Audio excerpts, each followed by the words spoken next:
Hello again, everybody. This is Dan Clouser, and welcome back to the Journey of My Mother's Son podcast. Now I'm joined with author Paul Zolman. Paul, thanks for joining me today. Yeah, it's such a pleasure to be with you. And where in the world are you today? We are in Melbourne, Florida today. Awesome. By the time this episode comes out, we will actually be in Arizona. Looking forward to this conversation. Always love connecting with people, and you're at a spot that we've been to, a beautiful spot in Utah. So it was kind of nice before we started recording, just sharing some of those familiar spots that we both knew is always pretty neat. And you're pretty well traveled yourself, so I'm sure we'll talk about some of that throughout the recording too. But before we get started, just tell the audience in your own words, who is Paul today? Paul today is a different person than he was 10 years ago. I had a problem, Dan, of just stacking annoyance on top of annoyance on top of annoyance till I had a flash of anger. And I go back down and then I start doing that again. And I looked around and I realized my father had that same problem. My brothers have that same problem. And I wondered how many generations has that passed down and what a bad habit it was. I realized also that as when I'm looking for what's wrong with people, I'm looking at maybe 10, maybe 20% of their personality. I'm totally missing the 80 to 90% that was good. And I thought, how do I turn that tide?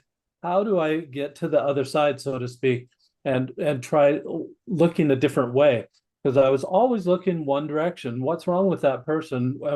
And taking that critical look. Even in high school, I took an occupational test that said I would be a perfectly mean IRS agent.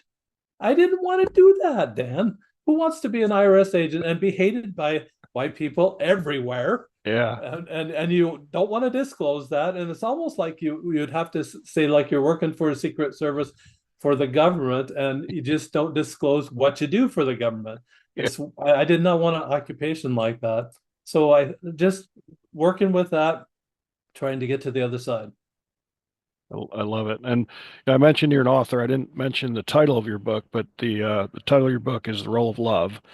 Um, Tell me a little bit about how you made this transformation from the guy who was kind of always looking at the negative, like you just said, and kind of taking that, 10 or 20% of, the bad traits of someone and focusing on that as opposed to the 80% of the good to the guy who writes the book Role of Love.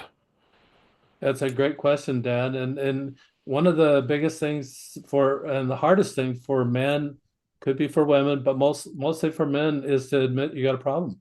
And just to come to terms with this is a problem. And I wanted to change. I wanted to do those things. And when it came to a head probably a dozen years ago when I was working on a second marriage. I was dating someone that I was very interested in. Dan, I'm number 10 of 11. So I always needed big brother approval. And so I was taking this woman to my brother's house, 300 miles north of where I live.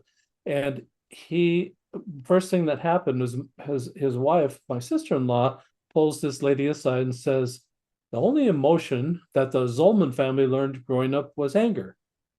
He said, then it made me mad. So I just verified exactly what she said. And from that, I thought, you know what, if that's true, and I really believed she was right, she's spot on. If that's true, then I have an opportunity right here, right now, to actually change that perception of the Zolman family, change that name perception wherever the Zolman's ever gone. And I thought, well, how am I going to do that? So I thought, well, maybe education is the key. My father was an eighth grade graduate. My mother graduated from high school. No college was ever talked about in my household. So when I went to college and my brothers went to college, my sister went to college. It took me 22 years to get a college degree. That's a long that's a long time going to school part time. But I persisted and just wanted to upgrade that educational level. Now I realized, well, if anger is the problem, if I put that on a spectrum, what would be the opposite? And I started doing that whole activity, Dan, with different types of descriptions of behavior. What if I was impatient? That's angry. That's an angry trait. What would be the redeeming trait, or what would be the trait on the other side? You'd think patience. Well, angry, to me, the opposite of anger would be to be more loving. So I started looking at loving books, started reading the color code, which kind of distills what personality type you are and then adds a color to it. So you're either red, yellow, blue, or white. But to me, that's all good and great, but that still doesn't help me change that disposition I had to look at people's faults. So I moved on from that and went to the Five Love Languages by Dr. Gary Chapman. I really like the Five Love Languages, love the principles of it, but I'm single at the time. I'm it's a book about couples. Well, if I'm this love language and you're that love language, you just tell me what you are, and I'll tell you what I am, and then we just cater that. I'll trade service for your physical touch or whatever it might be. It was kind of a transaction, is what I felt like. It didn't really look like love to me, it looked more like a transaction. But I thought, well, this is a good start. At least I know how people like to feel loved. And so from that, I thought, no, I read the book 5 times, Dan. I didn't get the concept except the principles. And I said that, well, let me take these principles because I couldn't extrapolate it through reading the book, and I couldn't figure out how do I practice this uh, because nobody wants to know what I want. So I take the survey from Dr. Chapman and I get gifts. So, hello, Dan, I'm gifts. What do you have for me today? I mean, it's just so awkward that people, no, they're not going to produce and they're not going to cough up a gift right there on the spot and make me feel loved. By doing that, I thought, that is really a little hokey and awkward. So I'm not going to be doing that. But I thought of my childhood, even as dysfunctional as it was, Dan, we played games and games brought us together. And there was really a different feeling in the family when we played games versus the regular times of our life. There was togetherness, there were still the put downs and all smack talk and everything, but we were together and it was something different. So I thought, well, maybe I can make this a game. And so I contacted Dr. Chapman and asked him, are you licensing each one of those icons or the pictures for each one of the love languages? After a couple of weeks, his attorney wrote back and said, no, we're not doing that at this time. So I had an attorney in my neighborhood that was a copyright attorney, and he said this. He said, theory, like the love language theory, is not copyrightable. Application is. So they weren't doing it as a game. So I decided to make my own icons and create this game, and that's what I did. So what I created is, as you mentioned, is just a simple dice that has love languages on it. There you see the Taylor Swift heart that she sends out to her audience, but this one's just a little bit different. This one has a conversation fly out. So these would be the words of the heart. This is a hand holding an hourglass. Hourglass measures time. That would represent the love language of time. The next one it looks like a waiter holding a platter. This would represent service. Next one is a hand holding a gift. And then the last one is two hands touching one another. Those are the 5 love languages. 6 sides on the dice. So the last one I created was a hand holding a question mark. That surprised me. So then there's just 2 instructions. Roll the dice every day. Whatever it lands on, that is the love language you practice giving away all day that day.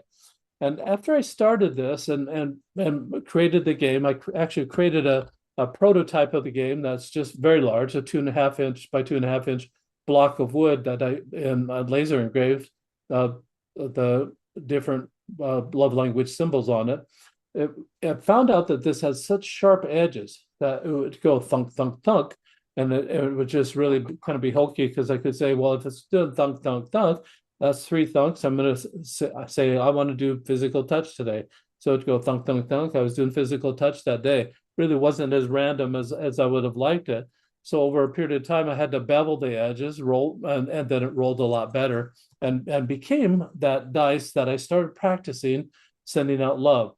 It's just 2-second exercise at the beginning of the day to set a theme for the day. This is how I'm going to love that day. I realized during this whole process, Dan, that I can't bid love to come my way.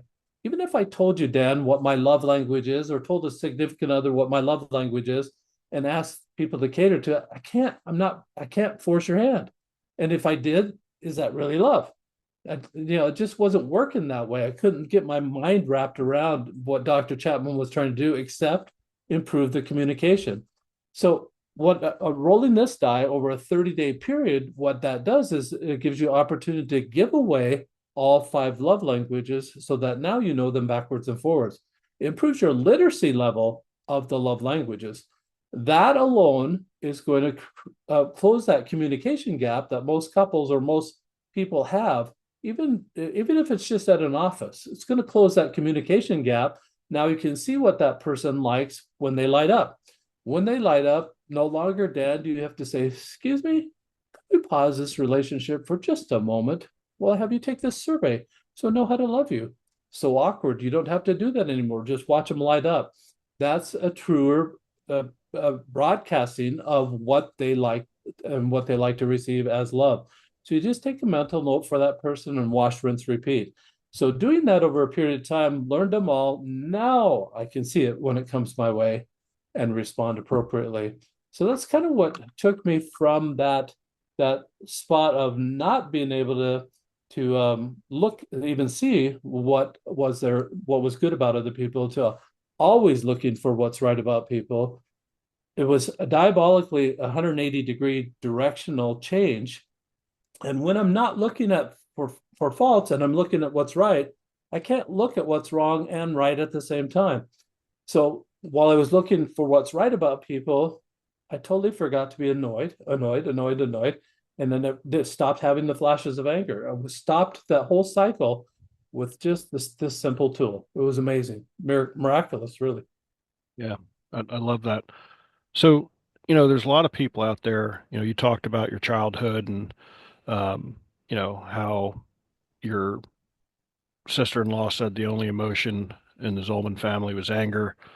A lot of people will talk about those inherent traits that they've gotten and, childhood trauma and, um, really in many ways use it as a crutch to not change. But yet I think we truly are all in charge of our own destiny. And regardless of what type of generational trauma existed in our families, like we can decide to stop it there, that it's going to end with me. And it seems like that's something that you did, after hearing your sister-in-law say that, you made the conscious decision as to that trait of the Zolman family is going to stop with me. It's going to end with me. How because it's easier said than done. Like you can say that, but then you've got to break down. I don't know how old you were when that conversation took place, but I mean, you've got to break down an entire lifetime of traits after Mm-hmm. making that decision. So just kind of talk about, what it took you to go through that process. Because I'm sure the next morning you didn't wake up and just start looking at the good parts of people as opposed to the annoying parts. So, what was that process like going through that? Well, I think you nailed it on the head, Dan, when you said that when people when they put it off as that's just the way I am. I was born that way. My parents are like that. Something passed on. If you can blame somebody, then you don't have to take any responsibility. And you almost play the victim that way when you're doing that. But we just need to realize that if we're blaming someone, we're actually not taking responsibility. So Right. when we start taking that responsibility and absolutely want it. Like I wanted to make that change and want to make that change. You'll make that conscious effort. And over a 30-day period, I've developed a habit of watching for what's right about people. And then it just is steamrolled all by itself on its own as a habit daily. Daily, I do this. Daily takes less than 2 seconds a day. But setting that theme for the day, setting that whole idea that I'm going to go about this day watching for opportunity to love in this genre. On the surprise me day, you're watching for opportunities to do random acts of kindness. So it also gives you latitude to watch for any type of opportunity to send out love in that day. And as you light people up, Dan, you're making their day. There's great satisfaction in helping someone have a better day. Uh, everybody's done it once in a while. You may do it at Christmas time. You may do it at birthday time. You may have done it people will know what I'm talking about. If we're trying to brighten someone's day, do it every day. You can light up 3 to 10 people in a day just by complimenting them, just by noticing, open the door for them, just doing nice things, simple things that now instead of stacking annoyance, what you're stacking is kindness on top of kindness on top of kindness. Where that takes you, Dan, it stair steps you to higher laws of love, like charity or compassion or empathy or sympathy or intimacy or trust or forgiveness. All those are higher laws of love. But you got to start the steps there and take the steps to get there. Can you imagine someone trying to insult, and then have intimacy at the end of the day? How's that going to go? Right. Not going. Right. It's not going to happen. Yeah. Yeah. It's and it does what, you know, when you do something small like that for someone else, the level of gratification that you get in return, it's, you know, like I can't even explain it, but even when we're out doing volunteer projects throughout our travels here, we go into that situation thinking we're the helper, which we are, but then when we see what it's doing for the people that we're volunteering for and that we're doing a project for, the how it affects them, like it just makes us feel so good about ourselves. So I think that that is something that um, the return on investment, so to speak, of kindness is better than any stock market investment you could ever make. Because you just feel good when you hold the door for someone and they smile and say thank you, and they genuinely appreciate that small gesture, which literally cost you nothing. But so you know, I guess the ripple effects that go out when you do stuff like that, Mhm. because then, you know, in theory, hopefully that person that you held the door for, gave a compliment to, or whatever you did for them, their next interaction with the next person that they interact with is passing that kindness on. And I think that's where, you know, you really get into like world changing stuff Mhm. if people are really, really genuine looking out for the good and to do good to others. And I don't think you can put a price tag on that for sure. So, you know, I guess when as you were going through that transition, and I'm sure it started with feeling some of that, um, coming back to you, and the appreciation that you were getting back from others that you were doing good deeds for is kind of what probably snowballed it into being able to make it a daily practice for you. Is that not correct? Dan, I really was not looking for that. In fact, as I've studied this and really worked on this, I realized that in at the early onset, it doesn't matter. Absolutely does not matter what comes back, because what I'm doing it's planting those seeds, and if it harvests now, great, but I'm not expecting that.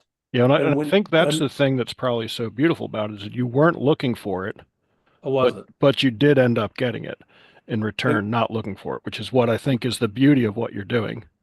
well, sometimes it comes back, and sometimes people are just obstinate and they don't. That is true. That And is true. there's a lot of them out there. And just like as I was focused on stupid people, there's stupid people everywhere, or people that do stupid things everywhere. If you want to focus on it, your population of stupid people is going to grow larger. I use a magnifying glass to actually illustrate that point, that whatever you magnify is going to grow larger. Yeah. If you want to focus on the faults of people, they're going to grow larger. Why would you do that for your kids? Why would you make that one tiny mistake, or that thing that they've done maybe for the first time and they didn't do it quite right? Why would you make that this big, so that it just kind of it defines them now? Why would you do that? Instead, focus on what they do right. And as you focus on what they do right, then that the things that they do right, that's where they're going to get the praise. That's where they're going to get what they want. And that's really where you're going to get what you want too. Just focus on what's right about people. And it's just as you bring that out, they're going to do more right. Just as you had mentioned, if you send out misery, they're going to also pass that on. But Right. why would you want to do that? If you're going to focus on their faults, they're going to send that right back to you and focus on your faults. Why would you want to do that? And so it's your choice. Really, is your choice what you want to send out. And so today I choose to send out love, and just I that's my choice. That's who I am. That's what I want to be. And it's just taken a long time to get to the point to have that attitude that doesn't matter what other people do, whether they have a reaction or not, doesn't matter. I'm sending out love or sending out what I feel is love. There'll be several people that will light up and react to it in that way. There's great satisfaction in just doing that, but it doesn't matter. And that doesn't. You're just planting seeds. It's almost like putting money in the bank. Someday that's going to come back around. It's to me, it's like the law of the harvest, or karma, or the law of attraction. Whatever you send out is coming right back to you. Just be careful what you send out. And this is a great an easy thing, and it doesn't cost a lot of money. In fact, you know what? Some people are intimidated by giving gifts as one of the love languages, but you could give a hug as a gift. You could spend time as a gift, serve somebody dinner as a gift, or just write them a note. Those are Yeah. all gifts that also don't cost any money. And that's the key of this. It's portable. Wherever you go, whatever you're doing, traveling like you, Dan, traveling the world, and you may not have a lot of resources that you can take with you to cook all these cookies and take them all your neighbors in the park, wherever. Doesn't matter. Whatever you can do, that's what you need. That just do what you can. And when you do that, it's just building that bank account. Someday it'll come back to you, and that's kind of the key. Just do it without any regard of whether it comes back or not. And with that attitude is it becomes true love. Yeah. It's not a transaction anymore, because in a transaction, if I give you this, there's a bargaining power, and it just True. becomes a transaction, almost becomes dead. That there's no substance behind it. Here, you're leaving money on the table, so to speak, but you're just sending it out and sending it to people regardless of it ever coming back. That's the whole attitude that you need to have as you send this love out. And with that attitude, people feel that genuineness. They feel that authenticity that you're going to want. They want to be attracted to you. It's like bees to honey. Yeah, I mean, it's just they want that sweetness in their life. I love it. I love it. So what was it that made you, once you went through the transformation in your own life, what was it that inspired you to create the game and write the book and try to, you know, spread this throughout the world? Good question, Dan. It was a couple of years ago, in 2022, that I actually was working with. I had the die copyright in 2017, and so I'm working with the die and telling people about the die, trying to get it into the family therapist in the hands of them, so they can possibly help people that are struggling and how to deliver the love languages, how to see them, how to even get to know them, and thought this would be a great way.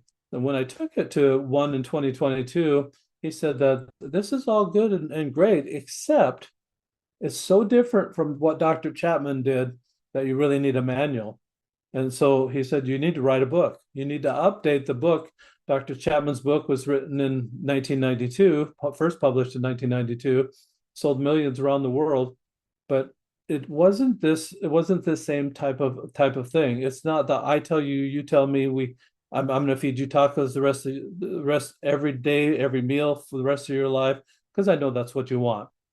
Tacos. That's it. And it's this provided a little variety, provided that flavor of how people like to be loved. They like that variety. They like that. And you're going to discover more things. If you grew up with physical abuse, as I did, you thought physical touch was the only way to love. But as I explore this and send out love in a lot of different ways, I think, oh, I think I like the words. I think I like service. I like sending out service.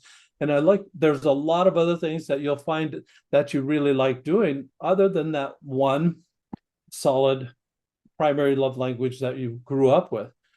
Explore the world. This is a great way. Dan, you're a great explorer yourself, going through several states, and this is a great way to explore the love languages, to figure out how to learn all of them, so that you become astute, raise your love literacy level, and become that person that has better communication skills than the guy next door. That's what we want to have. We want you to be able to see the love when it comes your way. I realized that the deficiency that I had in my family, and trying to teach my family is quite another thing. I really only have control of myself. What my problem was before was that I was driving a car, they're driving the car. I'm thinking I can drive their car and my car on a whole lot better than they're ever driving their car at the same time.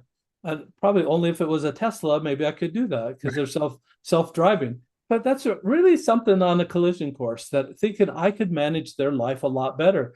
Stop, quit it, and stay in your own lane.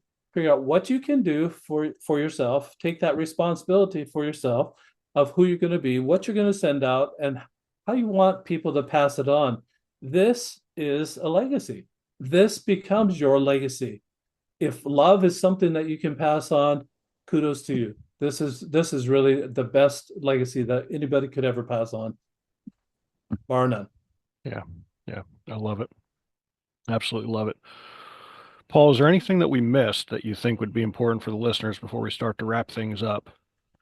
Well, you mentioned the title of your podcast about following your mother's footsteps, and a couple of things that really helped me is I had a desire when I was 19, 20 years old to actually keep the fifth commandment.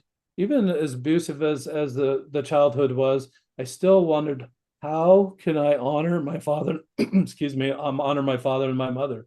And at age 19, I went away for a couple of years, lived in Japan for a couple of years. And while I'm in Japan, I started writing letters to my parents weekly.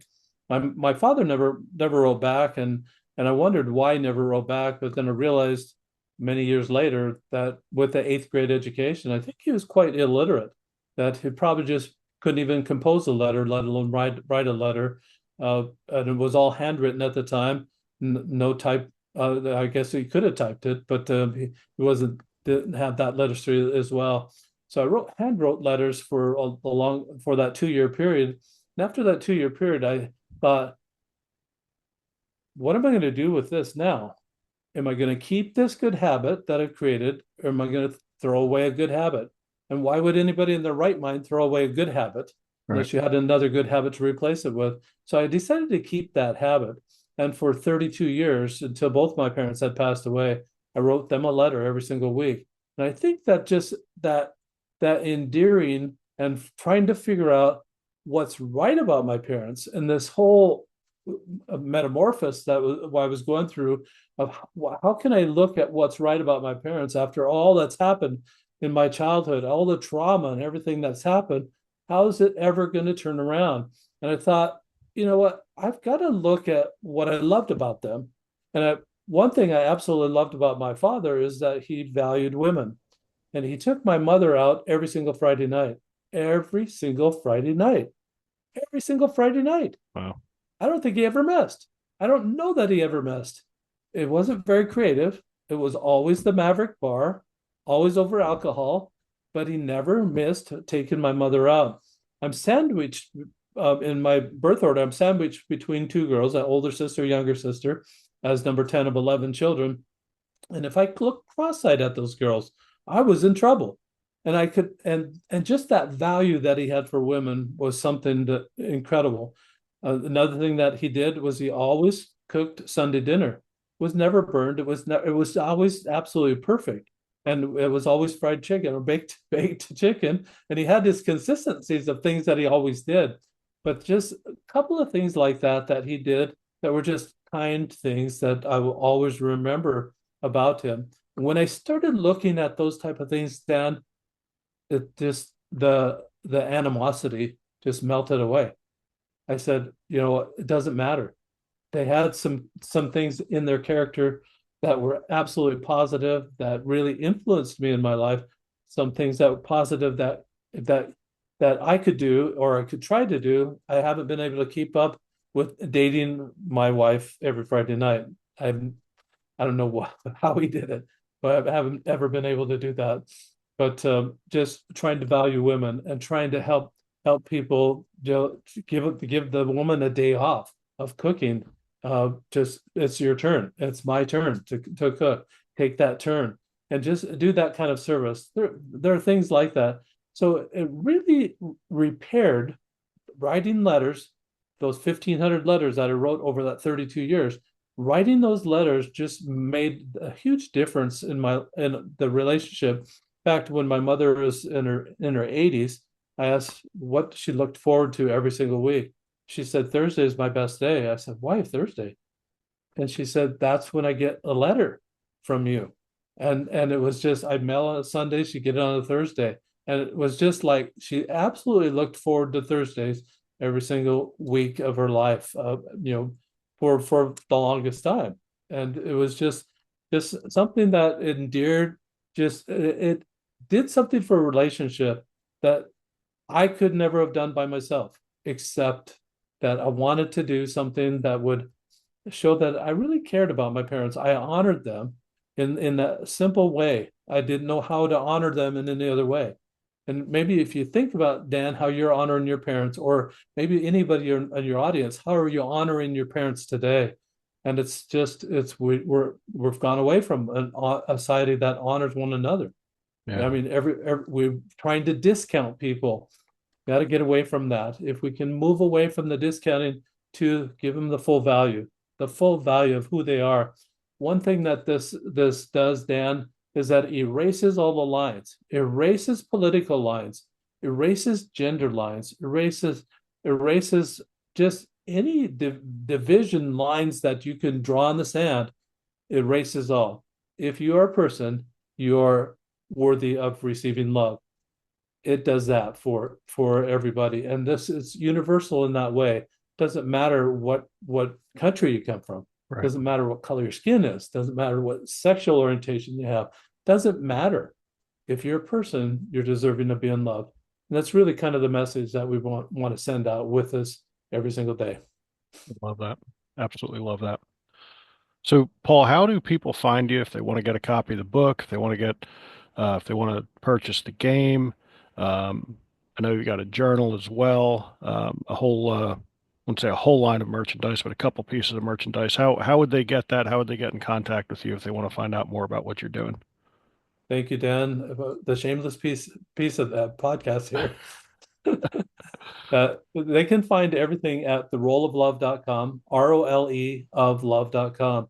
And Dan, I did a play on words. ROLL is what you do with the dice outside of you. Yep. It's something you just send it outside of you. ROLE is what changes you within. So roll of love, how love can change you within is rolloflove.com. I've got the book, the dice, the journal there. Also have an ebook called 101 Ways to Express Love. And it's ideas, about 20 different ideas per love language of how to express love in that way. If you're stuck, if you just need just a prompting or something that you might be able to do that particular day for the genre that you rolled on that day. If your audience, though, wants an Audible version or a Kindle version of the book, they can go on Amazon and you want to type in my name, Paul Zolman. You want to type in Roll of Love because you're going to get love this, love that, love a million things on Right. Amazon. Just Right. type in my name, it'll take you right to the book, and you can order that Audible version as well. Very cool. Very cool.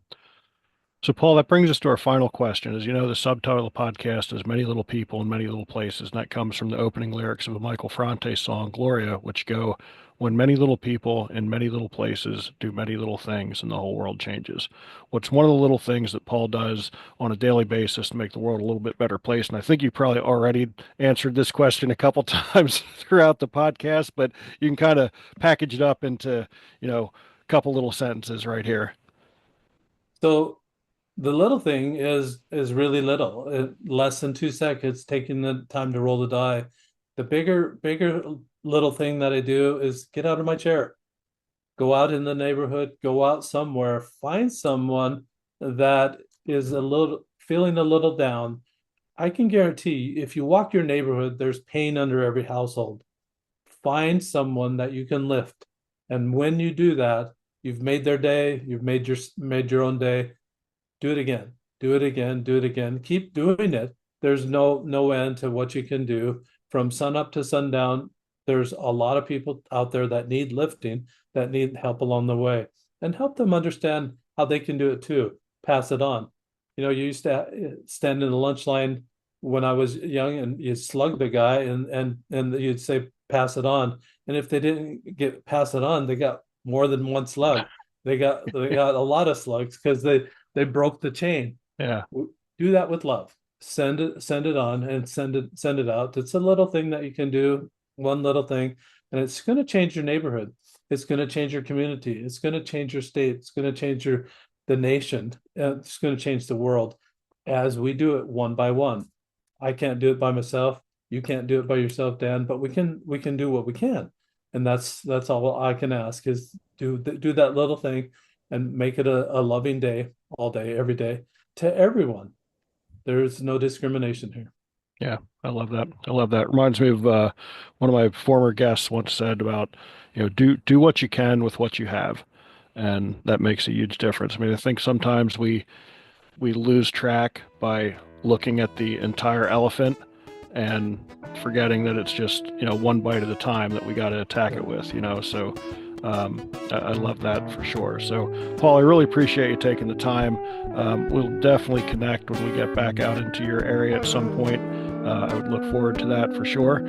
For everybody out there listening, be sure to check out my other podcasts and blogs at journeymymotherson.com. While you're there, check out our Pay It Forward program where you can pick up a copy of one of my books, and Sandy and I will donate it to someone along our travels here, and just our little way of paying it forward as well. So, Paul, again, thank you so much. It was a great conversation. I really appreciate you taking the time, and I love what you're doing.